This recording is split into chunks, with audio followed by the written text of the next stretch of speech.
ओम गंग गणपते नमः। आप सभी का आपके अपने चैनल पर बहुत बहुत स्वागत है। आज इस वीडियो में हम पूर्णमासी व्रत कथा सुनेंगे। द्वापर युग में एक समय की बात है कि यशोदा जी ने कृष्ण से कहा, हे कृष्ण, तुम सारे संसार के उत्पन्नकर्ता, पोषक तथा उसके संहार करता हो। आज कोई ऐसा व्रत मुझसे कहो जिसके करने से मृत्युलोक में स्त्रियों को विधवा होने का भय न रहे तथा यह व्रत सभी मनुष्यों की मनोकामनाएं पूर्ण करने वाला हो। भगवान श्री कृष्ण कहने लगे, हे माता, तुमने अति सुंदर प्रश्न किया है। मैं तुमसे ऐसे ही व्रत का सविस्तार वर्णन करता हूँ। सौभाग्य की प्राप्ति के लिए स्त्रियों को 32 पूर्णमासियों का व्रत करना चाहिए।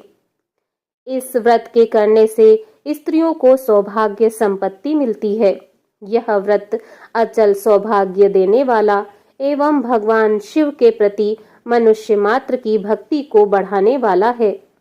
यशोदा जी कहने लगी, हे कृष्ण, सर्वप्रथम इस व्रत को मृत्युलोक में किसने किया था? इसके विषय में विस्तार पूर्वक मुझसे कहो। भगवान श्री कृष्ण जी कहने लगे कि इस भूमंडल पर एक अत्यंत प्रसिद्ध राजा चंद्रहास से पालित अनेक प्रकार के रत्नों से परिपूर्ण कातिका नाम की एक नगरी थी। वहां पर घनेश्वर नाम का एक ब्राह्मण था और उसकी स्त्री अति सुशीला रूपवती थी। दोनों ही उस नगरी में बड़े प्रेम के साथ रहते थे।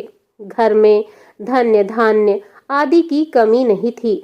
उनको एक बड़ा दुख था कि उनके कोई संतान नहीं थी। इस दुख से वह अत्यंत दुखी रहते थे। एक समय एक बड़े तपस्वी योगी उस नगर में आए। वह योगी उस ब्राह्मण के घर को छोड़कर अन्य सभी घरों से भिक्षा लाकर भोजन किया करते थे। रूपवती से वह भिक्षा नहीं लिया करते थे। उस योगी ने एक दिन रूपवती से भिक्षा नहीं ली और किसी अन्य घर से भिक्षा लेकर गंगा के किनारे भिक्षा अन्न को प्रेम पूर्वक खा रहे थे कि घनेश्वर ने योगी के इस कार्य को किसी प्रकार देख लिया। अपनी भिक्षा के अनादर से दुखी होकर धनेश्वर योगी से बोला, हे महात्मन, आप सब घरों से भिक्षा लेते हैं परंतु मेरे घर की भिक्षा कभी नहीं लेते। इसका क्या कारण है?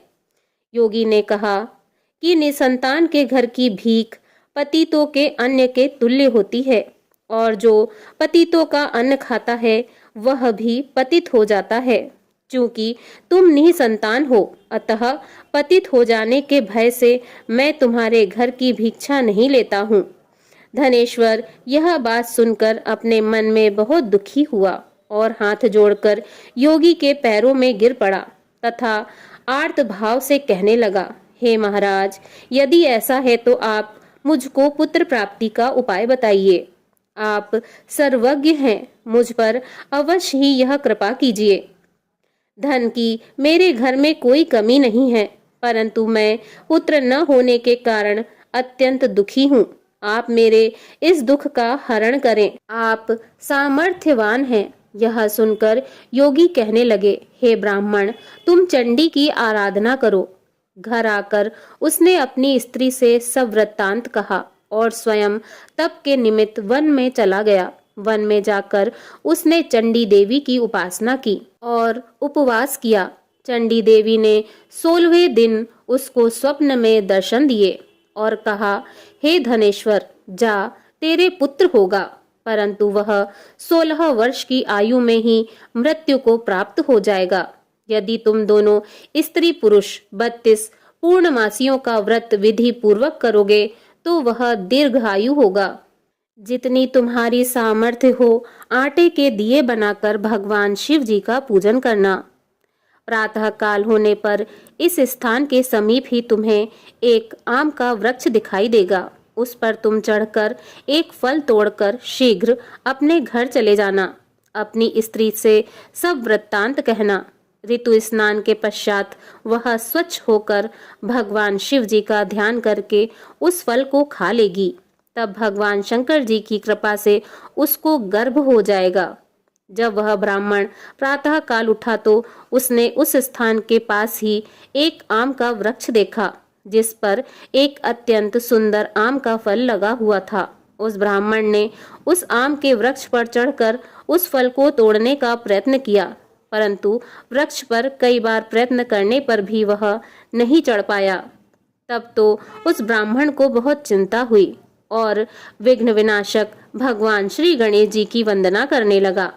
हे दयानिधे, अपने भक्तों के विघ्नों का नाश करके उनके मंगल कार्य को करने वाले, दुष्टों का नाश करने वाले, रिद्धि सिद्धि देने वाले, आप मुझ पर कृपा करके इतना बल दें कि मैं अपने मनोरथ को पूर्ण कर सकूं।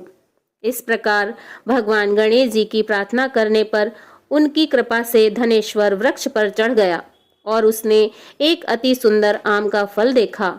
उसने विचार किया कि जो वरदान से फल मिला था वह यह है और कोई फल दिखाई नहीं देता। उस धनेश्वर ब्राह्मण ने जल्दी से उस फल को तोड़कर अपनी स्त्री को लाकर दिया और उसकी स्त्री ने अपने पति के कथनानुसार उस फल को खा लिया और वह गर्भवती हो गई। देवी जी की असीम कृपा से उसे एक अत्यंत सुंदर पुत्र उत्पन्न हुआ, जिसका नाम उन्होंने देवी दास रखा। माता पिता के हर्ष और शोक के साथ वह बालक शुक्ल पक्ष के चंद्रमा की भांति अपने पिता के घर में बढ़ने लगा। भवानी की कृपा से वह बालक बहुत ही सुंदर, सुशील और विद्या पढ़ने में बहुत ही निपुण हो गया। दुर्गा जी की आज्ञा अनुसार उसकी माता ने 32 पूर्णमासी का व्रत रखना प्रारंभ कर दिया था, जिससे उसका पुत्र बड़ी आयु वाला हो जाए। 16वां वर्ष लगते ही देवीदास के माता पिता को बड़ी चिंता हो गई कि कहीं उनके पुत्र की इस वर्ष मृत्यु न हो जाए। इसलिए उन्होंने अपने मन में विचार किया कि यदि यह दुर्घटना उनके सामने हो गई तो वे ये कैसे सहन कर सकेंगे। अतः उन्होंने देवीदास के मामा को बुलाया और कहा कि हमारी इच्छा है कि देवीदास 1 वर्ष तक काशी में जाकर विद्या अध्ययन करे और उसको अकेला भी नहीं छोड़ना चाहिए, इसलिए साथ में तुम चले जाओ और 1 वर्ष के पश्चात इसको वापस लौटा लाना। सब प्रबंध करके उसके माता पिता ने काशी जाने के लिए देवीदास को एक घोड़े पर बैठाकर उसके मामा को उसके साथ कर दिया, किंतु यह बात उसके मामा या किसी और से नहीं कही। धनेश्वर ने सपत्नीक अपने पुत्र की मंगल कामना तथा दीर्घायु के लिए भगवती दुर्गा की आराधना और पूर्णमासियों का व्रत करना आरंभ कर दिया। इस प्रकार बराबर 32 पूर्णमासी का व्रत पूर्ण किया। कुछ समय पश्चात एक दिन वह दोनों मामा भांजे मार्ग में रात्रि बिताने के लिए किसी ग्राम में ठहरे हुए थे। उसी दिन उस गांव में एक ब्राह्मण की अत्यंत सुंदर, सुशील, विदुषी और गुणवती कन्या का विवाह होने वाला था। जिस धर्मशाला के अंदर वर और उसकी बारात ठहरी हुई थी, उसी धर्मशाला में देवीदास और उसके मामा भी ठहरे हुए थे। संयोगवश कन्या को तेल आदि चढ़ाकर मंडप आदि का कृत्य किया गया तो लग्न के समय वर को धनुर्वात हो गया।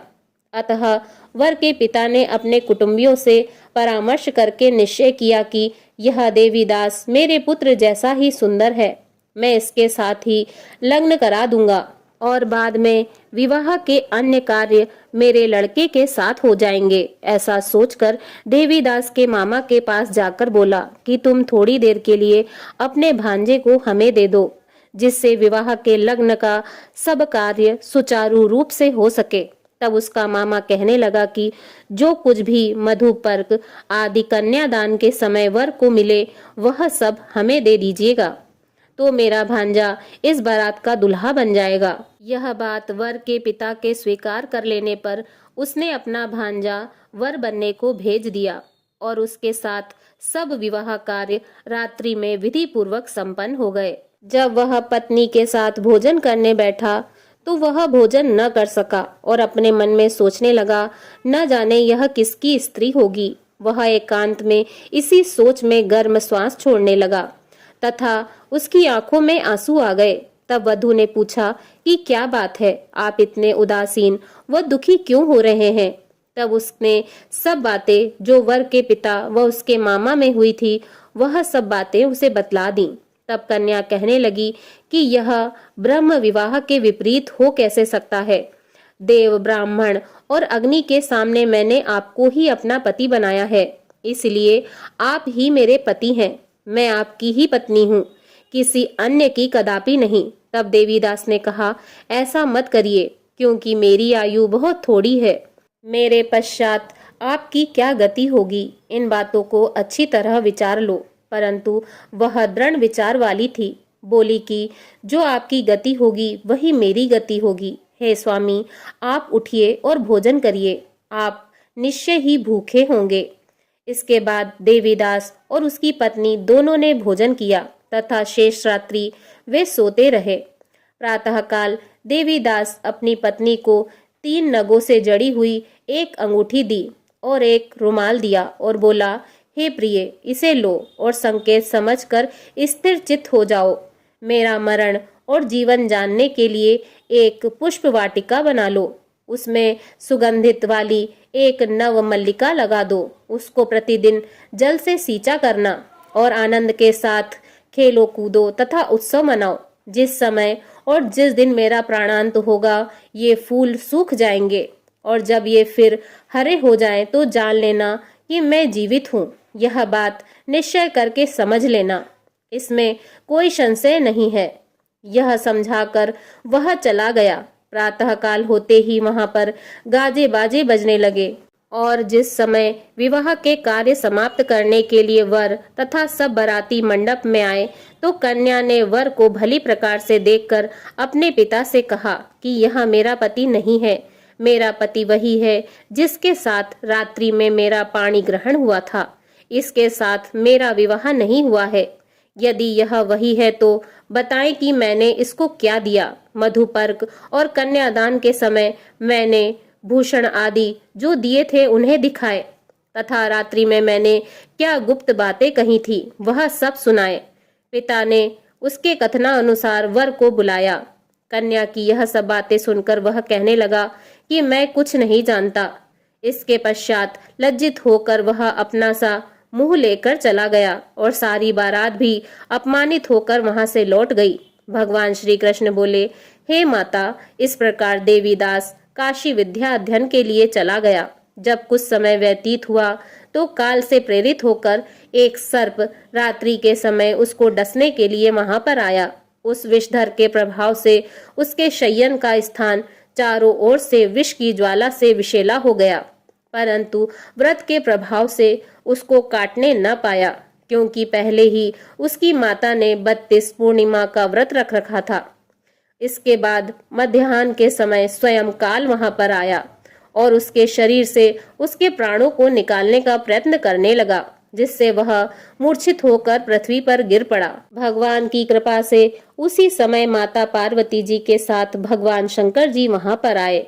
उसको मूर्छित दशा में देखकर पार्वती जी ने भगवान शंकर जी से प्रार्थना की, हे प्रभु, इस बालक की माता ने पहले 32 पूर्णमासी का व्रत किया था, जिसके प्रभाव से हे भगवान आप इसको प्राण दान दें। भवानी के कहने पर भक्त वत्सल भगवान शिव जी ने उसको प्राण दान दे दिए। इस व्रत के प्रभाव से काल को भी पीछे हटना पड़ा। उधर उसकी स्त्री उसकी प्रतीक्षा कर रही थी। जब उसने देखा कि उस पुष्प वाटिका के पत्र पुष्प कुछ भी नहीं रहे तो उसको अत्यंत आश्चर्य हुआ, और जब वह वैसे ही हरी भरी हो गई तो वह जान गई कि वह जीवित हो गए हैं। यह देखकर वह बहुत प्रसन्न हुई और प्रसन्न मन से अपने पिता से कहने लगी कि पिताजी, मेरे पति जीवित हैं, आप उनको ढूंढिए। जब 16वां वर्ष व्यतीत हो गया तो देवीदास भी अपने मामा के साथ काशी से चल दिया। इधर उसके ससुर उसको ढूंढने के लिए अपने घर से जाने वाले ही थे कि वह दोनों मामा भांजे वहां पर आ गए। उनको आया देखकर उनका ससुर बड़ी प्रसन्नता के साथ अपने घर में ले गया। उस समय नगर के निवासी भी वहां इकट्ठा हो गए और सबने निश्चय किया कि अवश्य ही इस बालक के साथ इस कन्या का विवाह हुआ था। उस बालक को जब कन्या ने देखा तो पहचान लिया और कहा कि यह तो वही है जो संकेत करके गए थे। तदुपरांत सभी कहने लगे कि भला हुआ जो यह आ गए, और सब नगरवासियों ने आनंद उत्सव मनाया। कुछ दिन बाद देवीदास अपनी पत्नी और मामा के साथ अपने ससुर के घर से बहुत सा उपहार आदि लेकर अपने घर के लिए प्रस्थान किया। जब वह अपने गांव के निकट आया तो कई लोगों ने उसको देखकर उसके माता पिता को पहले ही जाकर खबर दे दी कि तुम्हारा पुत्र देवीदास अपनी पत्नी और मामा सहित आ रहा है। ऐसा समाचार सुनकर पहले तो उन्हें विश्वास नहीं हुआ, किंतु जब और लोगों ने भी आकर उनकी बात का समर्थन किया तो उनको बड़ा आश्चर्य हुआ। लेकिन थोड़ी देर में देवीदास ने आकर अपने माता पिता के चरणों में अपना सिर रखकर प्रणाम किया और उसकी पत्नी ने अपने सास ससुर के चरणों को स्पर्श किया तो माता पिता ने अपने पुत्र और पुत्र वधू को अपने हृदय से लगा लिया और दोनों की आंखों में प्रेमा अश्रु बह चले। अपने पुत्र और पुत्र वधू के आने की खुशी में धनेश्वर ने बड़ा भारी उत्सव किया और ब्राह्मणों को भी बहुत सा दान दक्षिणा देकर प्रसन्न किया।